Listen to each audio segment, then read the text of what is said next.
तो अब मेरा सवाल आपसे ये है कि कोई बंदा है वो एडिक्ट हो चुका है, उसको प्रॉब्लम्स हैं स्पाइन के लेवल पे, फिर भी वो यूज करता ही चला जा रहा है, पेन हो रहा है लेकिन उसको वो इग्नोर कर रहा है, या पेन किलर्स खा करके या किसी भी तरीके से टेम्पररी कहीं गया, कहीं से कोई थेरेपी करा के आ गया, कुछ दिन के लिए रिलीफ आ गया, फिर से वापस से बैक टू नॉर्मल, वही अपना 5-6 घंटे लगा हुआ है वो फोन के ऊपर।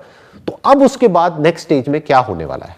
So interesting one, because I generally ask people, patients को कि always consult me when you are not in pain. अब होता क्या है कि किसी को आपको सर्वाइकल स्पॉन्डिलाइटिस है, पेन हो गया, 2-3 दिन उन्होंने घर पे होम रेमेडीज कर ली, राइट। हम भी कभी भी कोई भी डेंटिस्ट के पास नहीं जाता जब तक दांत में दर्द ना हो। तो सिमिलरली कोई भी फिजियो के पास नहीं जाता जब तक उसको एक्चुअल में बिल्कुल हाथ छोड़ दिया, राइट। कोई हाँ सिम्टम्स तक नहीं आ, right. So there are 3 stages of slip disc. हाँ प्लीज वो आप बताइए क्या है वो 3 स्टेजेस। वन इज आप नॉर्मली आपको हल्का सा आपको स्टिफनेस हो गया कि नेक आपको ज्यादा स्पेशली सर्दियों में थोड़ा अनकंफर्टेबल हो गया। नेक्स्ट स्टेज होती है थोड़ा सा आपको और डिस्क बल्ज हो गया हल्का सा। थर्ड स्टेज विच इज आपका जो डिस्क है बिल्कुल डिप हो गया, which is touching to your nerves. जो 3 नर्व्स हमारी सर्वाइकल से यहाँ जाते हैं, 3 नर्व कंप्रेस होने लगे, नर्व कंप्रेस हो गई। जैसे नर्व कंप्रेस हो गई, आपने कुछ ट्रीटमेंट ले लिया, ट्रैक्शन, फिजियो सेशंस, फिर muscle relaxation, pain killers, MRI करने के बाद, सब कुछ डायग्नोस होने के बाद कुछ टाइम तक टेम्परेरी ठीक हो जाता है। साइड बाय साइड हमें पोस्चर करेक्शंस करना ही पड़ेगा उसके साथ, otherwise it will come back to again square one और ज्यादा प्रॉब्लम आएगी। और पोस्चर करेक्शन के लिए उसको बताया गया, क्योंकि उसके साथ में तो कोई बैठेगा नहीं 24 घंटे, राइट। उसको बता दिया, अब वो करे ना करे वो उसके ऊपर है। एंड आई अज्यूम कि बहुत ही कम लोग होंगे जो उसको एक्चुअल में प्रैक्टिस करेंगे। वो तो आप समझते ही हैं, आप देख ही रहे होंगे डे बाय डे, है ना, बार बार वही पेशेंट्स आ रहे हैं सेम प्रॉब्लम को लेकर के और बढ़ा करके। तो मैं ये समझना चाह रहा हूँ कि उसके बाद क्या होगा। सो स्लिप डिस्क होने के बाद उसमें सर्जरी के चांसेस ज़्यादा होते हैं, बिकॉज आप कुछ कर ही नहीं सकते। जो आपने देखा हो काफ़ी लोग कॉलर पहन के घूमते रहते हैं दोनों, राइट। सो स्लिप डिस्क जो सर्जरी हो जाता है, तो सर्जरी के बाद भी any how first of all तो सर्जरी बहुत रिस्की होती है, कोई कराता भी नहीं है, बहुत आई मीन आजकल लोग डरते हैं। अगर सर्जरी नहीं कराते तो क्या होता है, they need to bear the pain, as simple as that. वो कांस्टेंट रहता है। पहले वाले स्टेज में चलो आज ट्रीटमेंट कराया, कम हो गया ये हो गया, फिर नेक्स्ट वाली स्टेज में जो होता है कांस्टेंट पेन होता है, बिकॉज आपका नर्व आपका पिंच कर ही रहा है कॉन्स्टेंटली। सो उसकी वजह से आप कुछ काम ही नहीं कर पाओगे। और उसमें क्या दवाइयां असर करती है उस स्टेज में? Then steroids. So what you are saying is कि अब फिर नॉर्मल जो पेन किलर्स है वो काम नहीं करते हैं। ये नहीं है कि आपने एक नॉर्मल दवाई खाई उससे हो गया, अब आपको स्टेरॉइड्स लेने पड़ेंगे। समटाइम्स स्टेरॉइड्स के अपने साइड इफेक्ट्स हैं। उसके बाद भी जब तक के पोस्चर को ठीक ना किया जाए तो प्रॉब्लम की जड़ वहीं की वहीं है। सो द पॉइंट सिंपल सा फंडा है। So anyhow before surgery और after surgery, right, you have to correct the postures where that is basic. So I always say don't come to me, don't go for the physio sessions जब तक आप ready नहीं हो posture corrections के लिए, otherwise ये वैसी की वैसी रहेगी। और पोस्चर का कनेक्शन है लाइफस्टाइल से, लाइक बहुत सारी चीजें, लाइक इस पर नोटिफिकेशंस, हाँ, या लैपटॉप कहें, हाँ, और अभी तो कोविड की वजह से ये चीजें और ज्यादा बढ़ गई, हाँ, क्योंकि सब घर में ही बैठे हैं, तो पोस्चर तो सब गया, क्योंकि वहां पे तो फिर भी एटलीस्ट टेबल पे बैठते थे कि एक पर्टिकुलर पोजीशन होती थी, घर में तो कोई पोजीशन ही नहीं, कोई भी कैसे भी बैठा हुआ है। बहुत बार तो लेटे हुए लेट करके क्लासेस अटेंड कर रहे हैं और कर रहे हैं, कुछ पता ही नहीं कि कहाँ हो रहा है, काउच पे बैठे हैं, कहीं भी कुछ भी हो रहा है। तो ये प्रॉब्लम टाइम के साथ साथ बढ़ने ही वाली है, कम होती हुई तो मुझे दिख नहीं रही है।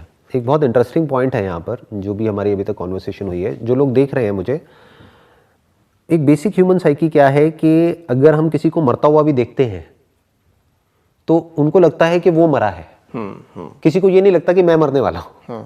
ये बेसिक ह्यूमन साइकी है, किसी को नहीं लगता, चाहे किसी की भी कोई भी एज ग्रुप हो, सबको ये लगता है कि वो मरा है या उस घर में मरा है, मैं नहीं मरने वाला। मतलब ऐसा कभी भी बहुत कम लोगों के अंदर इतनी इंटेलिजेंस होती है कि वो देख सके कि एक ना एक दिन आप भी मरने वाले हो।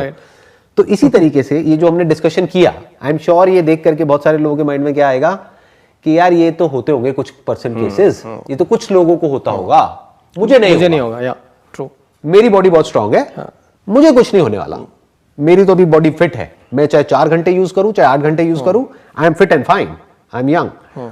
तो उन लोगों को आपको क्या कहना है कि ये परसेंटेज वाइज अगर देखा जाए इन टर्म्स ऑफ प्रोबेबिलिटी, तो इसके होने की प्रोबेबिलिटी क्या है, ये जो सिचुएशन हमने जिसकी अभी बात करी है? So I'll give you 2 examples, broad. So nothing to do with आपका 6-pack abs है, nothing to do with कि आप कितने strong हो body बाहर से देखने में कितने strong लगते हो, right? आपका जो head है which is 1/7 of your body weight, ठीक है, roughly, ठीक है। जब भी आप नेक बेंड करते हो तो जितना प्रेशर एक नॉर्मल जो नॉन एथलेटिक पर्सन है उस पे आ रहा है और उतना ही उतने उस पे आएगा जो योगा इंस्ट्रक्टर है, और जो 6 पैक एब्स की जिसकी है, राइट। तो जैसे मेरे एक पेशेंट है, so he is a personal trainer, उसको स्लिप डिस्क हो गया।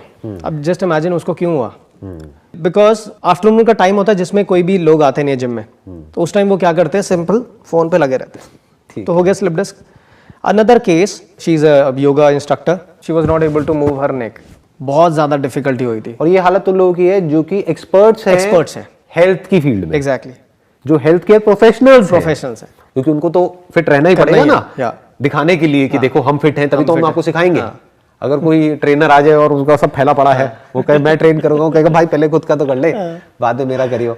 तो कहने का मतलब है ये तो उन लोगों की कंडीशन है जो कि फिटनेस प्रोफेशनल्स हैं, फिटनेस एक्सपर्ट्स हैं, वो ही नहीं बच पा रहे। तो कोई बंदा जो कुछ करता ही नहीं है फिटनेस में, राइट, क्योंकि अगर आप जिम में भी जाके देखो कितने लोग मिलेंगे, गिने चुने, बहुत सारे। हॉस्पिटल में जाओगे तो लाइन लगी हुई है।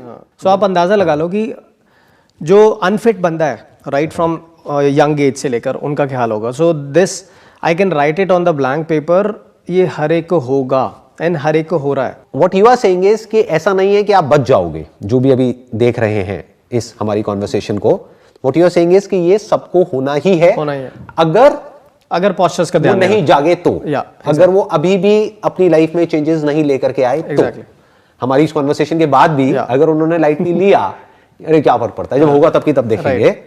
तो ये जो 3 स्टेजेस की हमने अभी बात करी है, फर्स्ट स्टेज जब हल्का सा नेक के अंदर होता है, फिर सेकंड स्टेज, फिर थर्ड स्टेज जब नर्व कंप्रेशन हो जाता है, जब हाथों में आने लग जाता है, third stage, and fourth stage is what you are saying is slip disc, which is जब हमको दवाइयां भी काम नहीं करती हैं, जब स्टेरॉइड्स लेने पड़ते हैं या सर्जरी करानी पड़ती है, तो it is a very very serious issue. ये ऐसा नहीं है कि कुछ लोग ही इसका शिकार होने वाले हैं।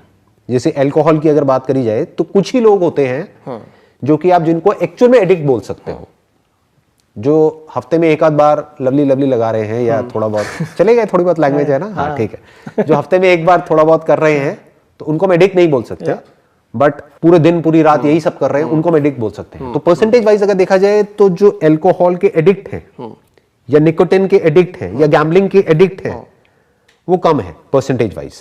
That could be around 10% of the population, even laser, हम कह सकते हैं 5 से 10%। But in this case smartphone तो हर एक के हाथ में, और बचपन से ही हाथ में आ चुका है। हुआ क्या है कि एडिक्ट सिर्फ बच्चे नहीं है, माँ बाप भी एडिक्ट, पेरेंट्स। अगर माँ बाप को अपना टाइम स्पेंड करना है फोन पे, तो बच्चे उनके लिए एक डिस्ट्रैक्शन हो गए, एक्चुअल में मोबाइल डिस्ट्रैक्शन। तो बच्चों से पीछे छुड़ाने के लिए वो बच्चों को फोन दे देंगे, जैसे पहले एक निप्पल दे देते थे मुंह में कि भैया वो उसको चूसता रहेगा और चुप रहेगा।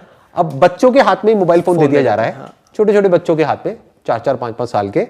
और उसका हम आइडिया लगा सकते हैं इस चीज से, जितने इस तरह की वीडियोस पे व्यूज हैं यूट्यूब पे, जो और किसी भी वीडियो से ज्यादा है, राइट। ये जो बच्चों की जो राइमिंग वीडियोस हैं और हैं, ये सब जो है ना, उसके ऊपर अगर आप देखोगे तो लाखों में करोड़ों में नहीं है व्यूज, अरबों में। आई नो उनके चैनल के ऊपर बिलियंस में व्यूज है। तो इसका मतलब क्या है, हर दूसरे घर में बच्चों को फोन दे दिया गया है। क्यों? क्योंकि माँ बाप के पास में भी टाइम नहीं है, या तो वो अपने काम में बिजी है, दोनों वर्किंग है, राइट, अपने काम में बिजी है, फिर जब काम से थक करके घर में आए तो अपने फोन में बिजी है, वो खुद भी एडिक्ट हैं। तो उनके लिए बच्चा डिस्ट्रैक्शन हो गया, तो बच्चे से अपना पीछा छुड़ाने के लिए उन्होंने फोन दे दिया है। तो बच्चा बचपन से ही एडिक्ट हो गया, राइट, छोटी सी एज से, मान लो 4-5 साल की एज से। और वो जब बच्चा 4-5 साल से 20 साल की एज तक पहुंचेगा तो उसका क्या हाल होने वाला है। That's why I told you कि 3 अगर जनरेशन देखें टेक्नोलॉजी की, desktop, laptop and then smartphone. So desktop वाली जनरेशन में कितने परसेंटेज प्रॉब्लम्स थी सर्वाइकल? हार्डली, बहुत कम। लैपटॉप में बहुत ज्यादा बढ़ गई। स्मार्टफोन पे बहुत ज्यादा बढ़ गई। उसका एक ही कारण है ना, बिकॉज ऑफ स्क्रीन टाइम ज्यादा बढ़ गया और हमारे नेक का एंगल बहुत ज्यादा बढ़ गया, और ज्यादा खराब हो गया, पोस्चर और ज्यादा खराब हो गया। जितना आपका नेक बेंड करोगे उतना ज्यादा प्रेशर पड़ता रहेगा, और इट्स नेक्स्ट इम्पॉसिबल आप आई लेवल पे करते हो स्मार्टफोन, नेक्स्ट इम्पॉसिबल, राइट। सो इसके ऐसे तो कोई नहीं करता, और ऐसे ये अनकंफर्टेबल हो जाएगा, एग्जैक्टली। या फिर आपको यहाँ कुछ जगह चाहिए जहाँ पे आप रख सको, और फिर ऐसे खड़े होकर के या कोई पोस्चर बना के फिर आप कर सको। बट खड़े भी कितनी देर तक बहुत सारे सॉल्यूशंस हैं, so which I also practice. तो अदरवाइज तो अभी सॉल्यूशन पे आते हैं। अभी पहले प्रॉब्लम को थोड़ा और डीपली समझने की